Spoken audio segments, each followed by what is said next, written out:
Cordial saludo. Soy Nicolás Quintero, estudio especialización en gestión de infraestructura tecnológica y estoy viendo la materia Centros de Procesamiento de Datos. El objetivo de este video es definir la potencia en kW y kVA y los métodos de medición de consumos. El docente de la materia es el ingeniero Jorge Ignacio Gómez Osorio. Para entender la potencia en kW y en kVA, vamos a desglosarla por cada una de las siglas. kVA significa kilovolt ampere y es igual a 1000 volt ampere. kW significa kilowatt y es igual a 1000 watt. Para tener más claros estos conceptos, el kVA es igual a la potencia total consumida de un sistema y el kW es igual a la potencia útil. Tenemos que tener en cuenta que entre la potencia total consumida y la potencia útil hay una diferencia.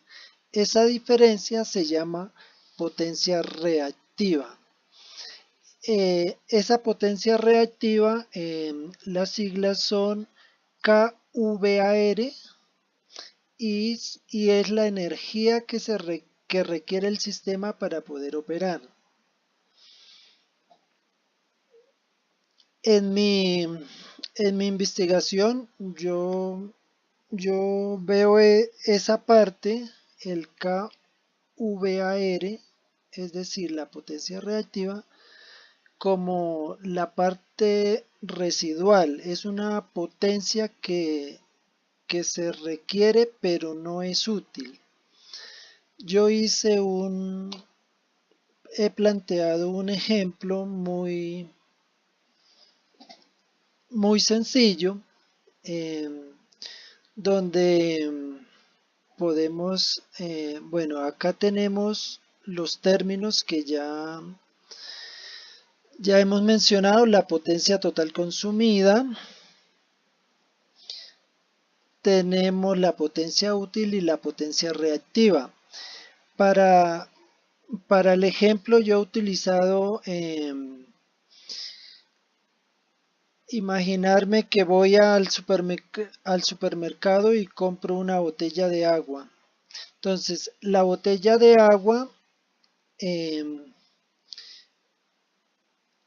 está definida en el kVA, que es la potencia total, y la botella de agua es el total de lo que yo compro, es decir, yo compro la botella más el agua, y eso está representado en una botella de agua. Luego, si yo la desgloso, voy a tener el kW, que es el agua, es decir, la potencia útil. La potencia útil es el agua y la potencia reactiva es la botella. Es decir, que si yo tomo esa agua y la saco de la botella, entonces me va a quedar el agua por un lado y la botella vacía por el otro. Pero la botella vacía es algo que yo necesito para poder comprar la botella de agua. Si no existe la botella, ¿en qué voy a transportar el agua?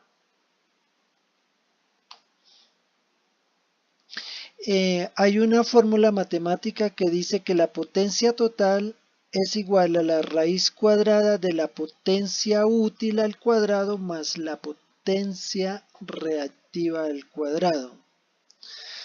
Luego, los métodos de medición de la potencia, pues el más común que podemos encontrar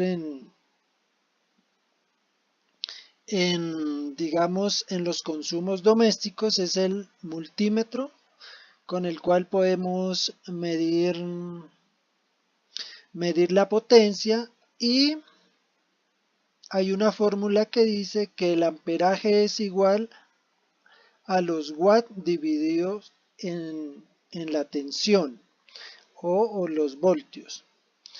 Y adicional a eso, hay una regla matemática que es la ley de Watt, que nos dice que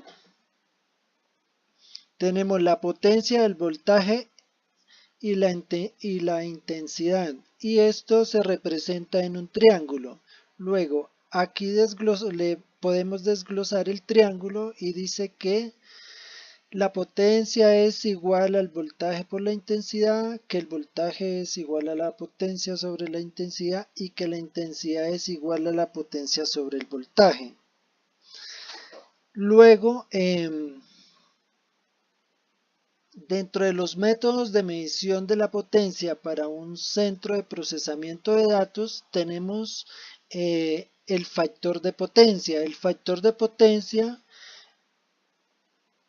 es igual a los kW divididos en el kVA. En el caso de nuestra botella de agua, que era nuestro ejemplo que poníamos, tenemos que si el agua nos valió 1000 pesos y lo desglosamos, el agua nos vale 900 pesos y la botella que es la desechable, que es lo que necesitamos para tener el agua, nos vale 100. Entonces, si yo tomo esos 900 y los divido en el 100 en el 1000 que me costó la botella de agua, voy a tener un factor de potencia de 0.9. El factor de potencia siempre está entre 0 y 9. Perdón, entre 0 y 1. Cuando decimos que está más cerca de 0, quiere decir que es ineficiente, y si está más cerca de 1, quiere decir que es eficiente. Muchas gracias. Espero hayan entendido y cualquier inquietud al respecto, estoy pendiente a las preguntas.